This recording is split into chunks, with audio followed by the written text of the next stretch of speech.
Do we really need an intro?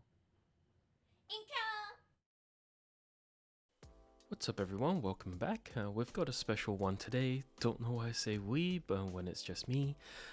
Anyway, special because I was sent this ZoomTKL R1 Prototype by the excellent Mr. Keeps and Cables for review.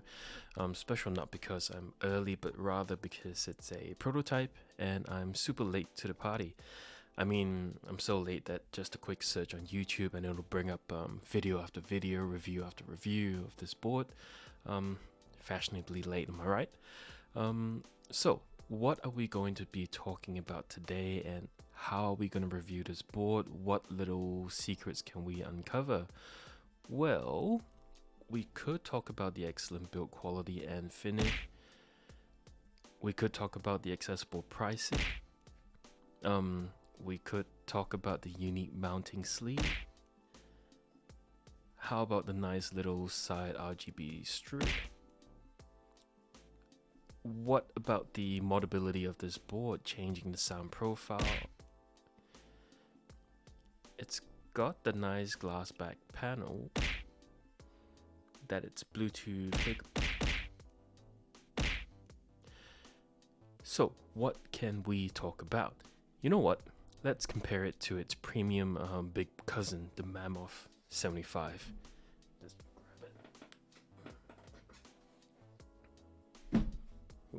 So we're going to compare the ZoomTKL with its big Mammoth cousin. Main reason being is that they're almost the same size, with the Mammoth being about half a centimeter shorter and possessing nearly as many keys as the TKL. But also because I don't have any other TKLs to compare it to. The build process on the TKL was much smoother and a more enjoyable experience than the Mammoth.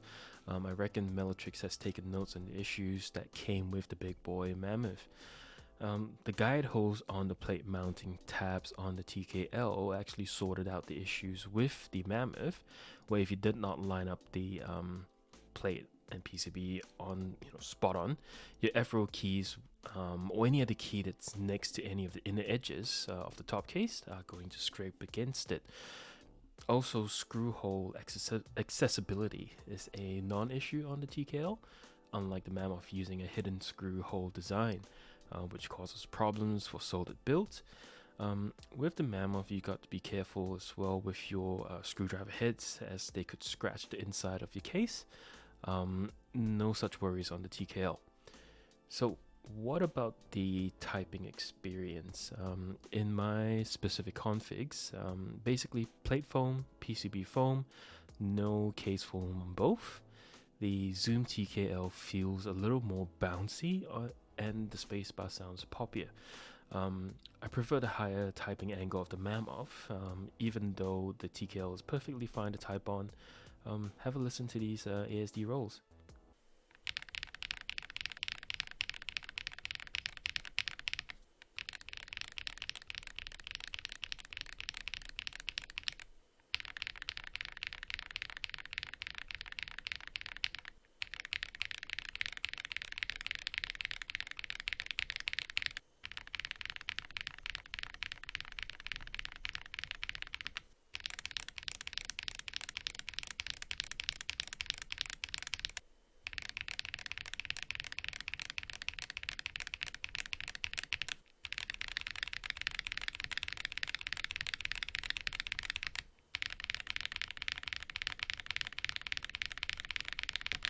Moving on, the slimmer lower bezel with an angled edge on the TKL actually feels better, as the Mammoth has a pretty chunky one with a really narrow chamfered edge.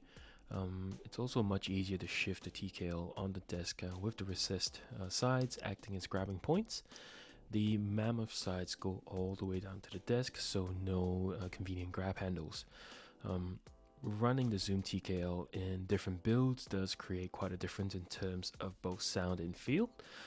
Fully stuffed, it creates a more muted and somewhat stiffer typing experience as compared to excluding the case foam. Honestly, to my ears, it sounds so much better without the under PCB case foam. Tape modding the PCB does help thockify the TKL a little, but more like a clock rather than a full-on thock. Check out the typing test at the end. Now, I love the design of the Mammoth, and it looks like Malatrix and Wuque Studio does too, with the Zoom65 being released after the Mammoth, and the soon-to-be Zoom75, both having a similar looking aesthetic, with the sides going all the way down, and basically looking like a chunk of metal. Once built, it literally feels like a dense metal block, so it's pretty interesting that they decided to go with the recessed sides for the TKL, probably to create space for the underglow effect for all you RGB fiends out there. It does have a nice effect though. So, in summing up, the ZoomTKL from Malatrix feels nice and bouncy to type on, without stuffing in the lowest case foam. In fact, it's bouncier than the Mammoth. The ease of opening it up for modding is a huge plus. The nice back panel is amazing to look at as well. The side undercase RGB lighting looks pretty. The board sounds good, and it won't break the bank. You can build it to achieve a higher or lower pitch frequency depending on your preference. Yeah, is there anything that Malatrix can do to improve on this? Well, there's a lot of free space above the arrow keys. Perhaps adding a little design there would be a nice touch, but that's just my thoughts. They could also have multiple different PCB options rather than just the one combined Bluetooth and wired and wireless spec.